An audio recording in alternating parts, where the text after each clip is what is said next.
मजीद अच्छी वीडियोस के लिए हमारे चैनल को सब्सक्राइब कीजिए और इस बेल आइकन को जरूर दबाइए।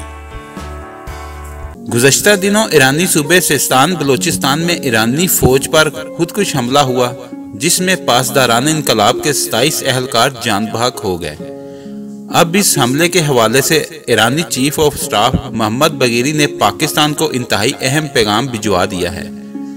डेली डॉन के मुताबिक मोहम्मद बगीरी ने ईरानी न्यूज़ एजेंसी तस्नीम से गुफ्तगू करते हुए कहा है कि हमने पाकिस्तानी हदूद में दहशतगर्दों के ठिकानों के मतलब मालूमात पाकिस्तान को दे दी हैं और उनसे कह दिया है कि इन दहशतगर्दों के खिलाफ वो खुद कार्रवाई करे या हमारी फौज को अपने मुल्क में दाखिल होने की इजाज़त दे दे।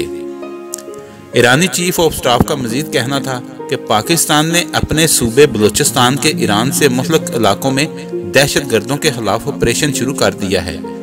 दूसरी तरफ ईरानी वजारत खारजा की तरफ से जारी बयान में कहा गया है कि ईरान दहशतगर्दों के सरहद पार हमले रोकने में पाकिस्तान की नाकामी बर्दाश्त नहीं कर सकता और हमने अपने तहफ़्फ़ुज़ात इस्लामाबाद तक पहुँचा दिए हैं। ईरानी वजारत खारजा के तर्जुमान बहराम गशमीनी का मजीद कहना था कि हमें उम्मीद है कि पाकिस्तानी हुकूमत आइंदा ऐसे वाक़यात को होने से रोक सकती है और वो रोकना चाहती है। अगर आपको हमारी वीडियो अच्छी लगी है तो इसको लाइक और शेयर करें और हमारे चैनल को सब्सक्राइब करना ना भूलिए। शुक्रिया।